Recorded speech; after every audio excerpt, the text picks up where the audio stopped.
एक negative attitude है कि आम आदमी पार्टी विपक्ष के पार्टी के नेता को बंगला अलॉट मत करो, और हम अगर कोर्ट नहीं आते तो ये बंगला अलॉटमेंट भी नहीं होता था। बाकी लोगों को, इनके मंत्रियों को तो तुरंत से बंगला अलॉट हो जाता है, इनको थोड़ी ना कोर्ट दौड़ना पड़ता है।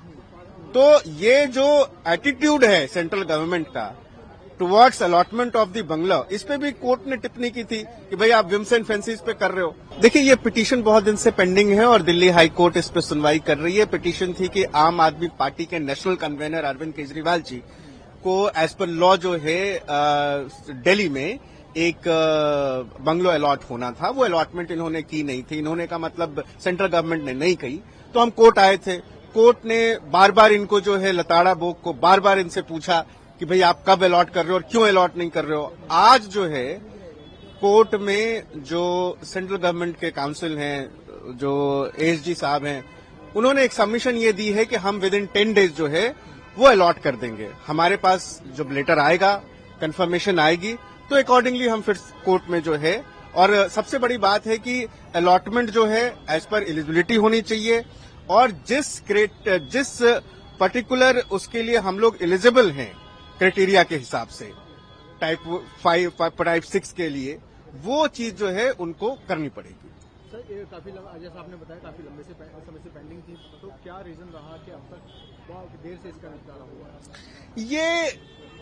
ये एटीट्यूड एक निगेटिव एटीट्यूड है कि आम आदमी पार्टी विपक्ष के पार्टी के नेता को बंगला अलॉट मत करो, और हम अगर कोर्ट नहीं आते तो ये बंगला अलॉटमेंट भी नहीं होता। तो ये आप अगर देखें तो आम आदमी पार्टी का जो ऑफिस का अलॉटमेंट का भी मामला था, वो कोर्ट आने के बाद और कोर्ट के आदेश के बाद ही हुआ। तो ये हमारे साथ जो सौतेला व्यवहार है वो विपक्ष की पार्टी होने के नाते और अरविंद केजरीवाल का नाम होने के कारण है। अन्यथा बाकी लोगों को, इनके मंत्रियों को तो तुरंत से बंगला अलॉट हो जाता है, इनको थोड़ी ना कोर्ट दौड़ना पड़ता है। तो ये जो एटीट्यूड है सेंट्रल गवर्नमेंट का टुवर्ड्स अलॉटमेंट ऑफ द बंगला, इस पे भी कोर्ट ने टिप्पणी की थी कि भाई आप विम्स एंड फैंसीज पे कर रहे हो। तो वी आर कॉन्फिडेंट, हम अदालत के सामने हैं और हमें पूरी उम्मीद है कि ये अलॉटमेंट जो है अब जल्दी हो जाएगी। नेशनल कन्वेनर होने के नाते अरविंद केजरीवाल कितने बड़े घर के लिए हकदार, कितना उनको घर में कौन सा मिलेगा? देखिए, मिनिमम जो है जो अलॉटमेंट होती है वो टाइप 6 to 7 दोनों अलॉटमेंट है।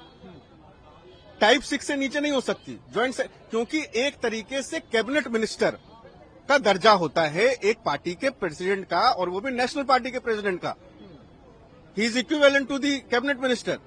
तो जो कैबिनेट मिनिस्टर को आप जो है टाइप 7 दे रहे हैं, टाइप 6 दे रहे हैं, उससे कम में तो आप इस तरीके से ट्रीट कर रहे हैं कि भाई आप जो है ठीक है, आप ये भी ले लीजिए।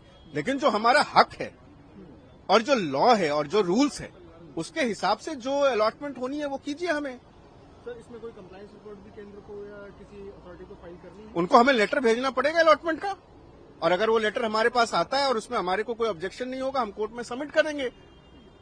दे have to file it and they have to give it to us before the next date of hearing. तो what is the next date of hearing? After 10 days, it has kept after 10 days। ठीक।